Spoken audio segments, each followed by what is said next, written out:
Okay, guys. Wait. Well, it's recording, but we'll wait. Okay, Jonah's got to open his treat really quick. Oh, let me get my gloves out right now. There's supposed to be a way to, like, go back 5 seconds.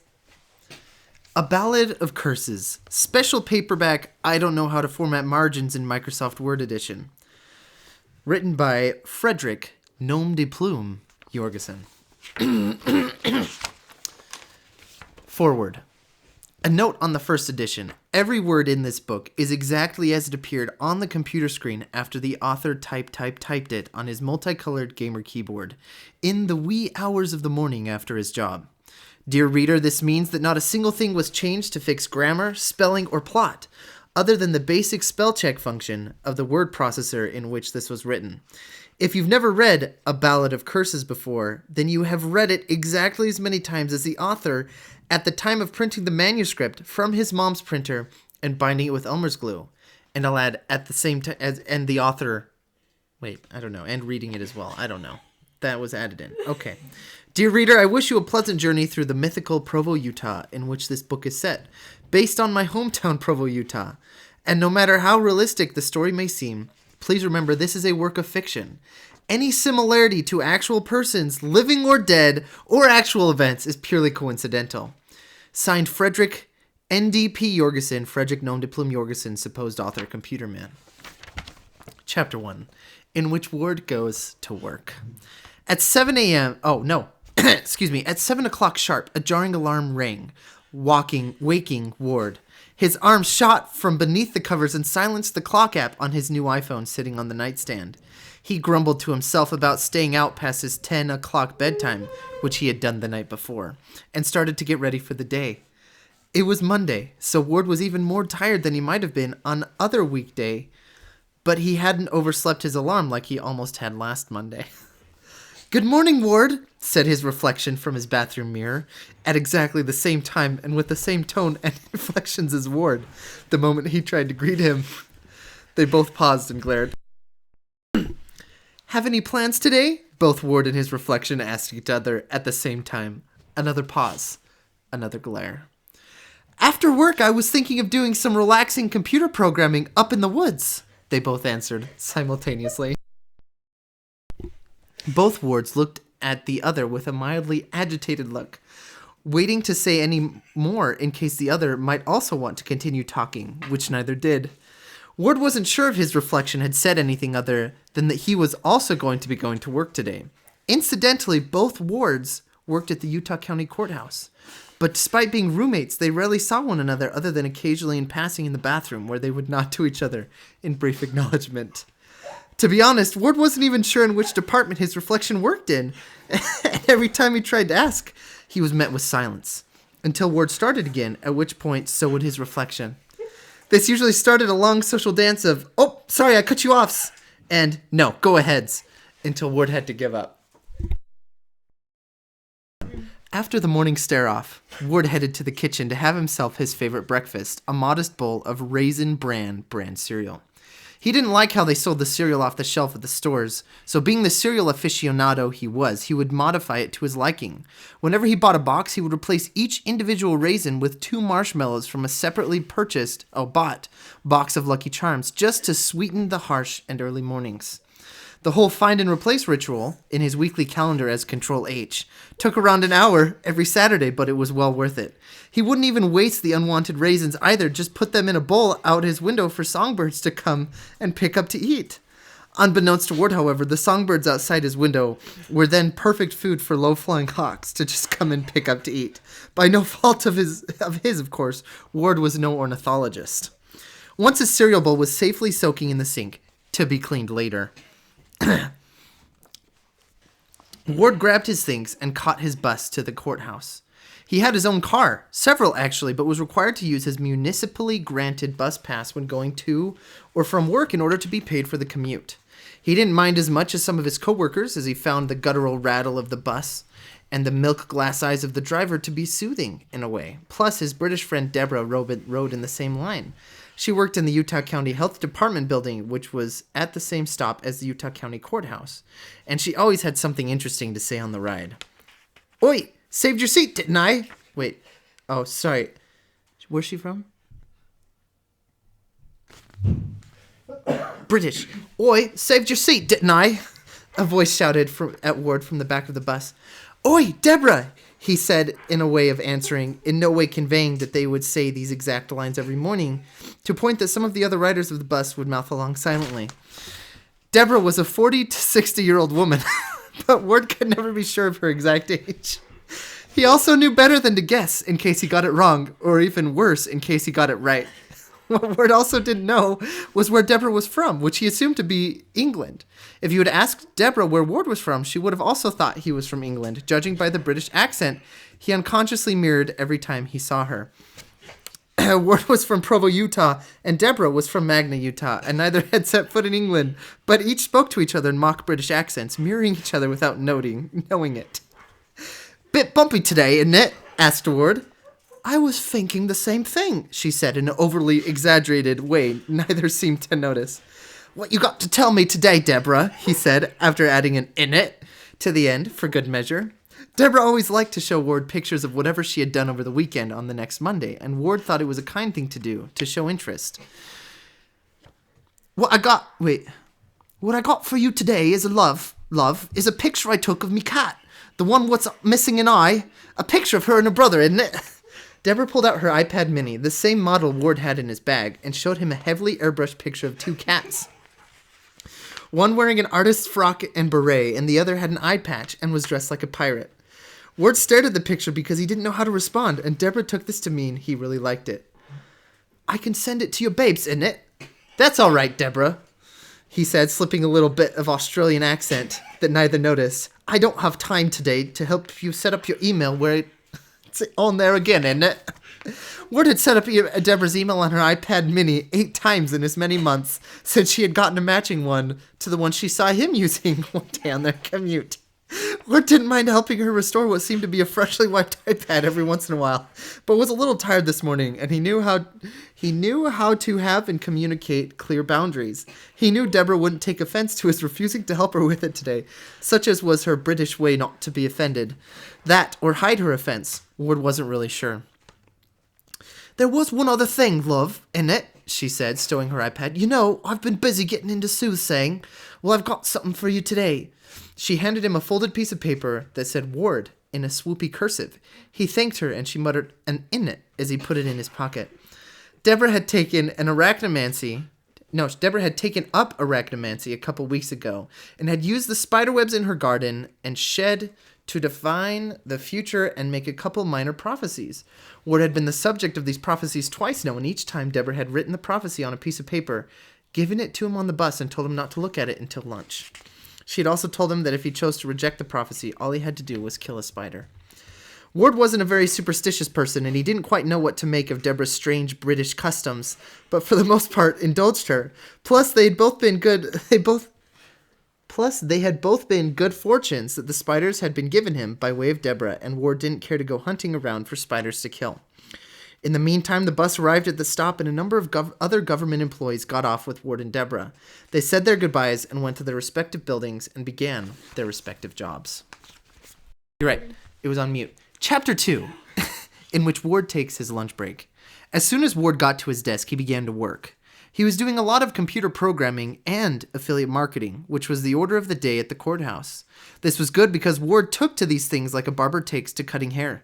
He typed away at his little keyboard as fast as his little wingers, which is to say Ward fingers, would allow him, and before he knew it, he was lunchtime. Normally he would have liked to have gone to the local bistro, Costa Vida, but due to confusing emotions neither he nor the restaurant could understand, they were taking a break from one another. This is how Ward phrased it to family and friends who suggested eating there anyway. When asking Costa Vida, on the other hand, an official spokesperson might use the words like not welcome or not allowed within 20 feet of any Costa Vida-owned property, and other things of that nature. In any case, Ward had packed his own lunch of Lunchables build-your-own pizza and had a tepid Dr. Pepper left on his desk from Friday that had his name on it. As he made little pepperoni pizzas in the courtyard, he watched as uniformed police and informal vigilante squads alike dragged out what Ward could only assume to be criminals to the courthouse. Most of the accused were typical lawbreakers, but some were downright bizarre and made Ward uncomfortable to even look at. For instance, he saw one of his police friends, Detective Lopez, as she was escorting a man in full wizard getup through the courtyard. "Rose!" he shouted, waving over to her. "Hello, Ward," Rose said in a less than enthusiastic tone that conveyed to him that she hadn't eaten yet. Ward and Rose had been friends since they were kids, but had grown apart somewhat since she became a detective, and he decided to pursue a career in computer science. "Where'd you find Merlin here?" Ward asked, gesturing to what he assumed to be a nonagenarian. Is that how you say that? Nonagenarian? "Well, not technically evil. This man should be considered dangerous and..." Before she could finish, the man's eyes rolled back in his head, and his head was thrown back, looking straight up to the sky. His jaw seemed to unhinge like a snake swallowing an egg, and a deafening screech erupted from him, much louder than a frail man of his size should have been able to produce. Nearly everyone in the courtyard fell to their knees, trying to stop the nearly ultrasonic sound from piercing their ears, including Ward. Then, just as abruptly as it had started, it was suddenly quiet. Ward opened his eyes and saw Rose standing there, holding a taser. The old man was at the other end of the wires, convulsing violently. Yeah, him and his weird little friends were out in the woods doing the will of the dead and dying gods, Rose continued, as if there hadn't just been a shrill screwdriver in her ears. Ward took a little bit longer to regain his composure, then after a few light, dry heaves and a little bit of vomit, high frequencies can do that, he went on, "What, like Cthulhu and Lovecraft and all that?" "Doesn't Cthulhu live in the ocean?" "Does he? I thought his face was made of squid tentacles," interjected Detective Lopez's underling, who had been helping her escort the prisoner and was now removing the taser wires and placing a burlap gag in the wizard's mouth. "Well, if he's a squid god, he'd probably have a hard time living here in Utah," Rose joked. "No, the point of depicting him like that is because at the time squids were ethereal and beyond description," said another one of the officers nearby, "and Lovecraft wanted Cthulhu to be like that. But squids are less exotic now, so my guess is Cthulhu could be better depicted as like a computer screen glitch." "Well, that's not a good sign. That would put those Silicon Slopes businesses right out of business," said Rose, completely missing the point. "No, the Eldritch horrors from Lovecraft are the forgotten gods," said Ward, remembering what his really smart cousin Jonah had told him one time. "So it's more like Odin and Thor?" asked Detective Lopez. "No," Ward answered, remembering more of what his super cool cousin had to explain to him mere weeks ago. "Odin and Thor are the old gods." Detective Lopez and all the other officers nodded in agreement, as if they had known the distinction the entire time, which of course they hadn't. The group kept talking about which pantheons fit into which catchy descriptive adjectives, like old gods, forgotten gods, hungry gods, kind gods, or transient gods, while no one could figure out just who or what the dead and dying gods were, other than that they apparently lived up Rock Canyon and the old decrepit man served them. As they kept talking, the old man eventually returned to consciousness without any notice. He cast fearful eyes about at his captors, and then everyone within the courtyard began to converge, including Ward and Detective Lopez. To the old man as if in a trance. Those closest began to undo his bindings and removed his gag. Ward and an officer helped him to his feet. As soon as he was upright and unbound, he began whispering and cooing. He then started towards the exit and beckoned for his thralls to follow, which they did. They were out of the courtyard and into the building now, but no one stood in their way. The officers stationed there had been helping some vigilantes through the arrest paperwork in the courtyard and were now counted among the throng of people.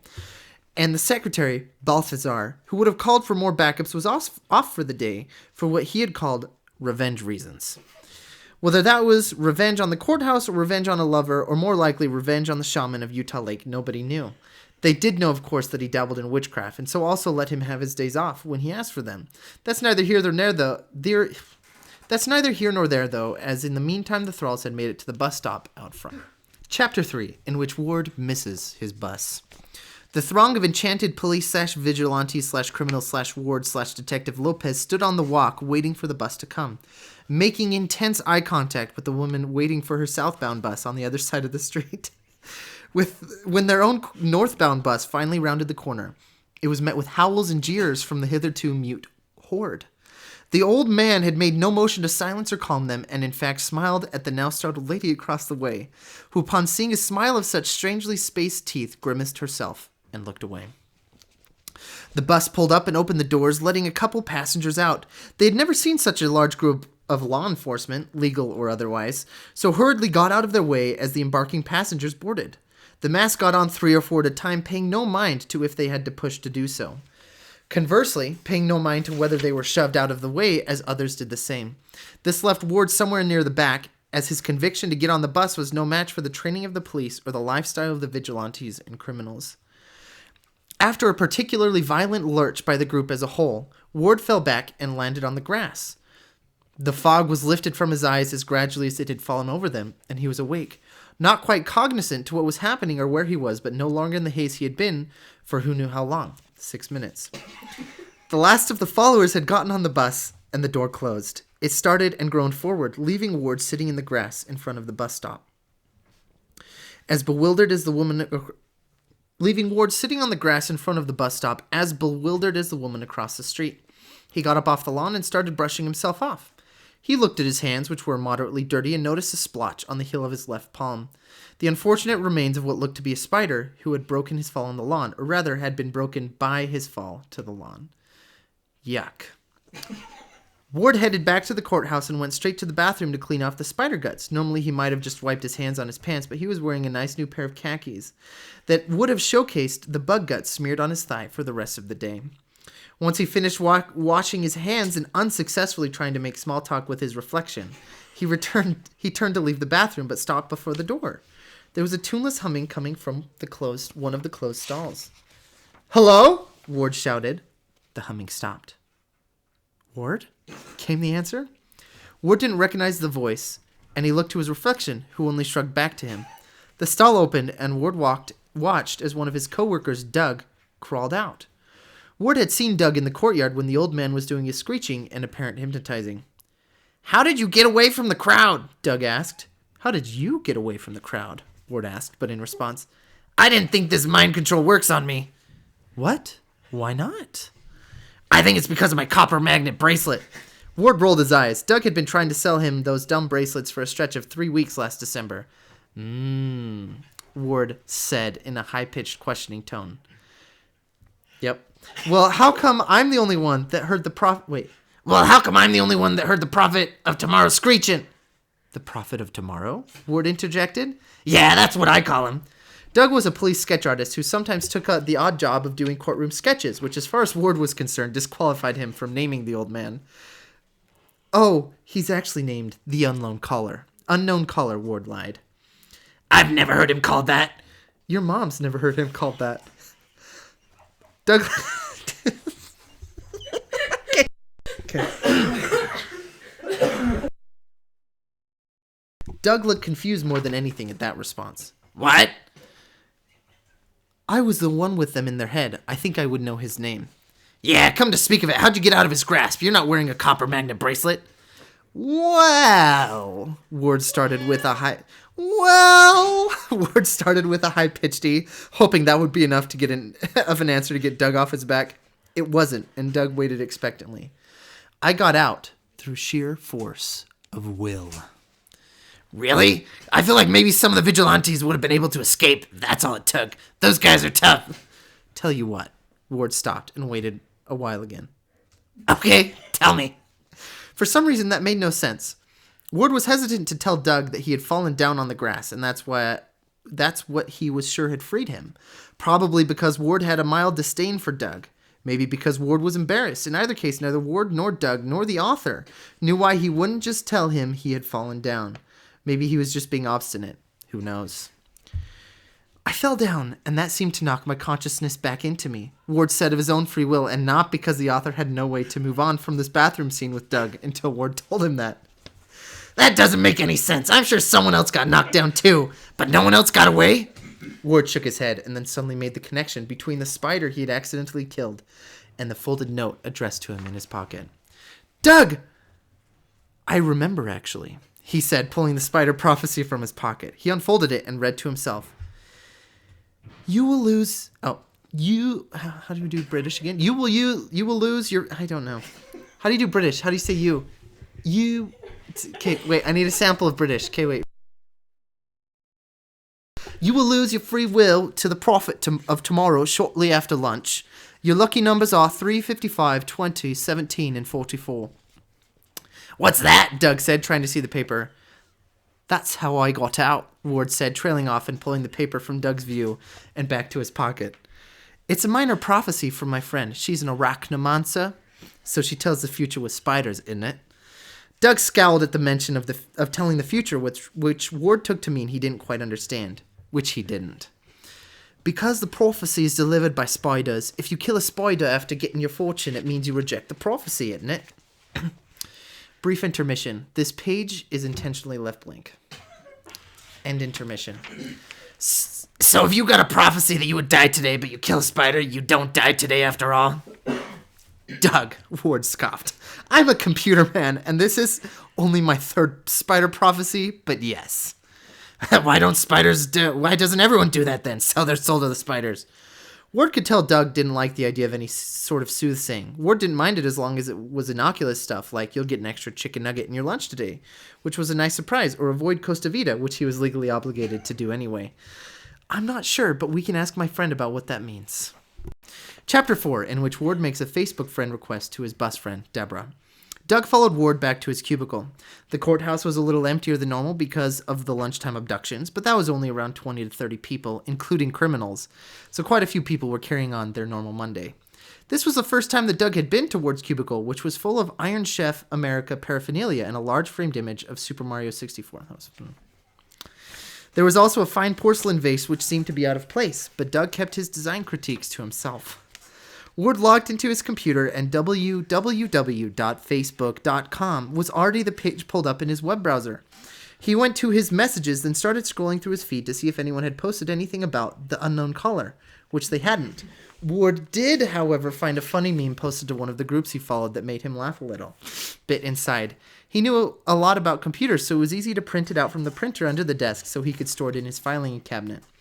As soon as it was done printing, he showed it to Doug. Warrior, I swear I will have revenge for the death of my brother. Elf, you have my bow. Dwarf, and my axe. Necromancer, and your brother. I sent that to you. Word actually sent me that. Yeah. Right, because the necromancer said, you have my bow, you have my axe. Necromancer, and your brother. Okay, moving on.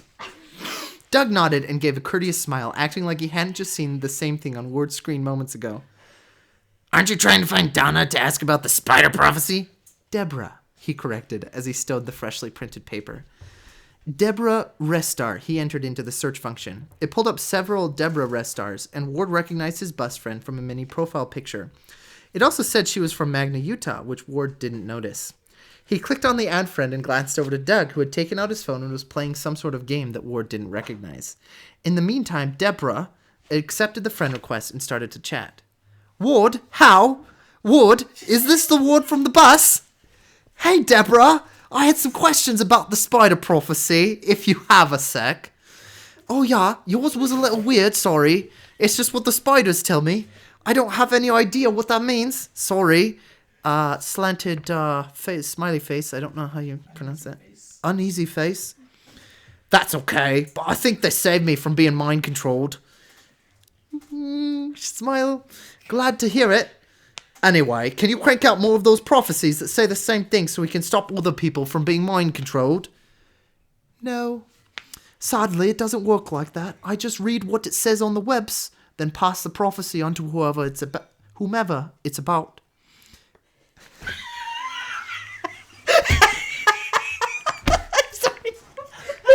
Gotcha.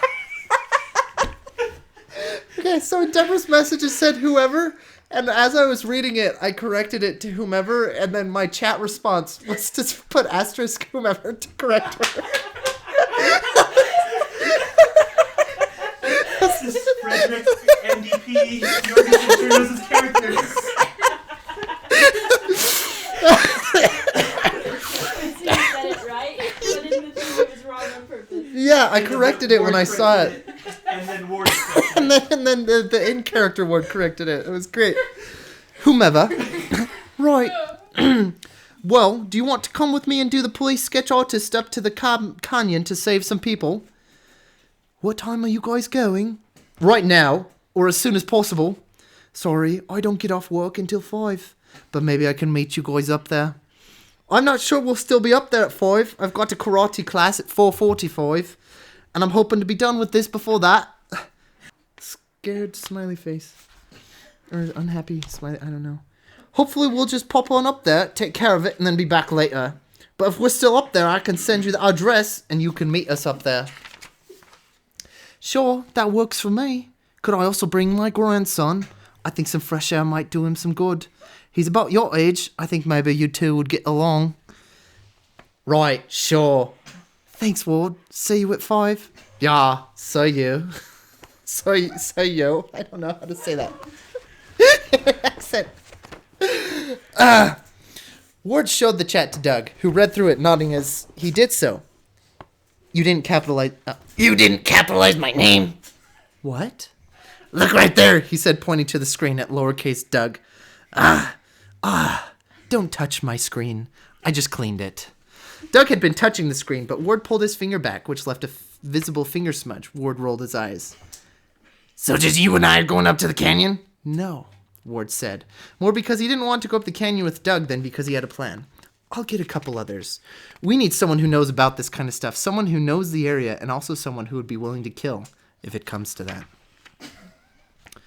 Chapter 5, in which Ward plans an outing with friends.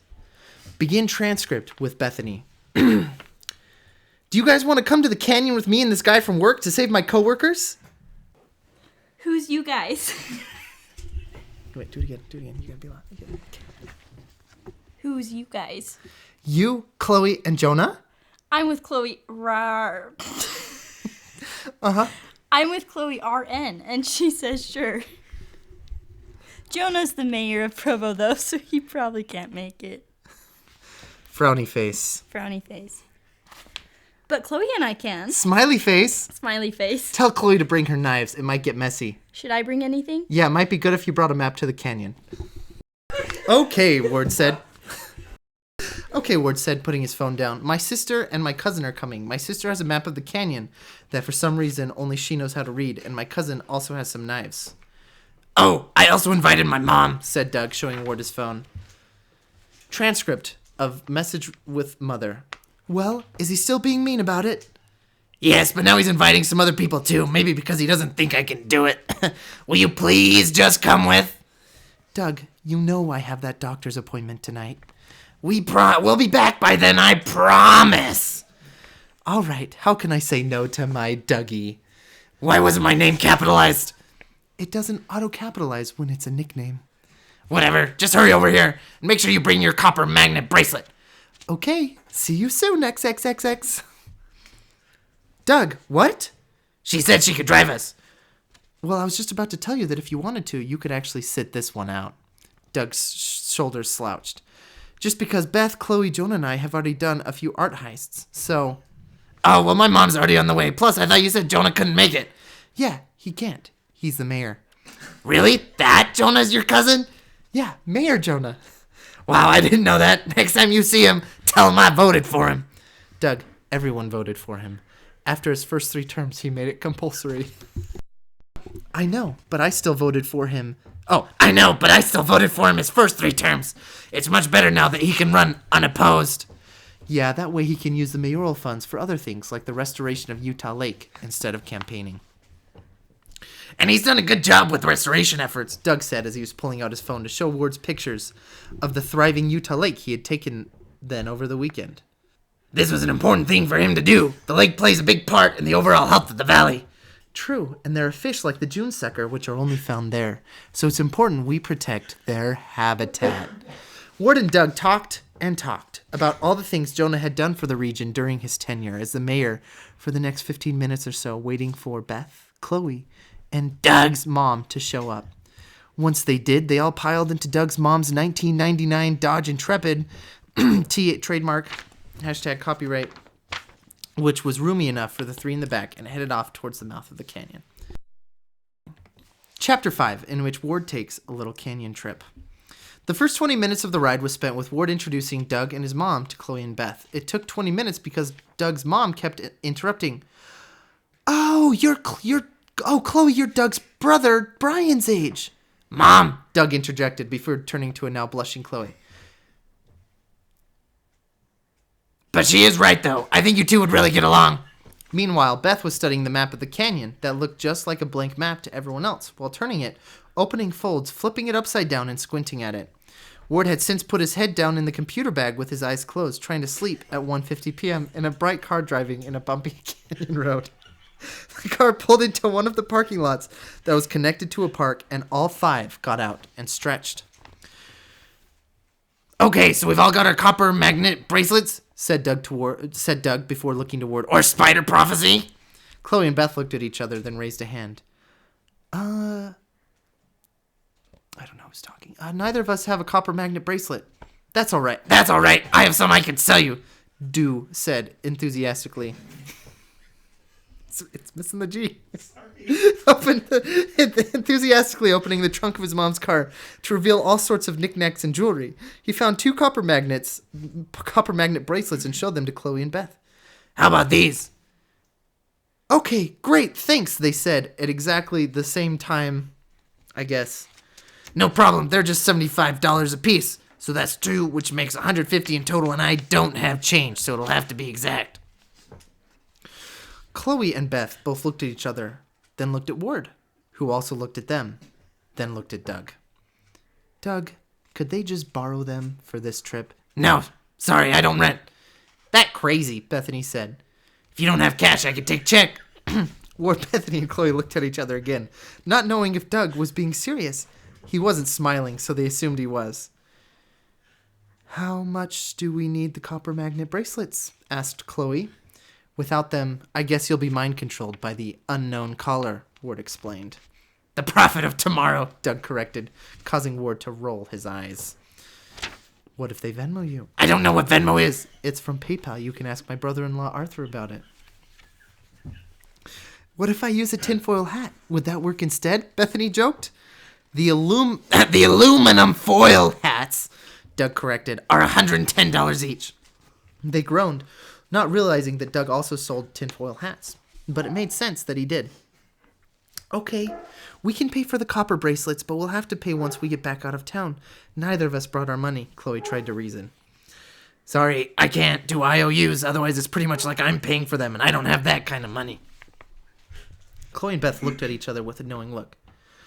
Well, we could always just take the bracelets, Beth said, as she and her cousin started slowly moving toward Doug, who was just as slowly moving away. Suddenly, a gunshot stopped everyone in their tracks. They all looked towards...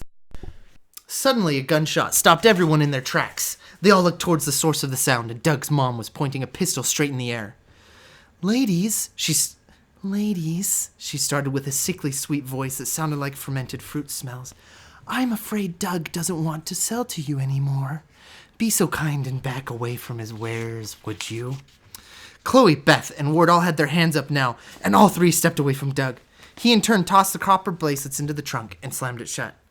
Now we three, she said, motioning with the gun to Doug, Ward, and herself, are heading up to go rescue his fiancée. You can wait for us here, or you can walk back down the canyon. Without those bracelets, we just can't allow you to hear the voice of the prophet tomorrow. You understand, don't you? At the mention of a fiancé, Ward looked to Doug, who wouldn't meet his eyes. Chloe and Beth slowly lowered their hands and backed away before sitting on the bench of the nearby bus stop. Now then, Doug's mom said, let's go find Rose. Chapter 5, in which Ward finds a nice camping spot. Ward, Doug, and Doug's mom left the parking lot and walked through the park to where the municipally manicured lawns ended and the federally managed forest began. They started on a trail that Beth had told them about on the ride up, where the prophet of tomorrow must have gone, as it followed the supernatural ley lines that crisscrossed the mountain range. The group of them had talked it out in the car, and figured there was a place not too far from the park where the ley lines intersected. If the prophet of tomorrow was doing the will of the dead and dying gods, it must be there. They confirmed this by touching one of Chloe's more magically inclined daggers to the map at the intersection of the lines, which caused the palm to glow, as if under UV light. Doug, I didn't know you and Detective Lopez were engaged, Ward said to break the very tense silence. Tense on one hand because Ward already had a disdain for Doug and wanted to have Chloe and Beth along, and now it was just the three. But on the other hand, Doug's mom had a loaded handgun. "Oh yeah, we've been dating for a year or so before I asked her to marry me," Doug answered, while simultaneously widening his eyes and making a nearly imperceptible shake no of his head while also motioning to his mom. "My mom is very excited to have her first married child," he went on with a strained voice. "This will actually be my first time meeting her," his mom interjected. "Oh, how exciting for the two of you." After the gun in the parking lot incident, Ward now knew both Doug and his mom were crazy and was just now starting to get a bit worried about being alone in the woods with them. They hiked mostly in silence after that, only stopping every 15 minutes or so to drink some water. Eventually they got a base of berm and started up it. The trees had since gotten much more dense, and the native Utah scrub oak had completely overgrown the trail. The trio pushed through the brush and eventually crested the hill, which gave view of a nice clearing surrounded by all sides of earth, making a giant O. In the center were 40 to 50 people, all standing, listless, and looking in all directions.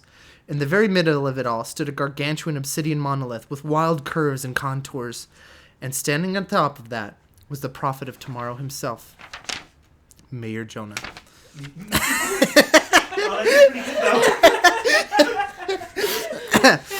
About the author. Frederick NDP Yorgason wrote this book, and there's not much more you need to know about him besides that, so please just mind your own business. If you really want to know, try looking him up on Facebook or LinkedIn, or send an email to his private address, redacted, or even redacted. They both work. The heroes Ward, Beth, and Chloe will return in a sequel book entitled The Prophet of Tomorrow, available in single copy format as soon as the author decides to write it. Pester him in the above email addresses if you must. Thank you for listening to my self-insert fanfic. The end.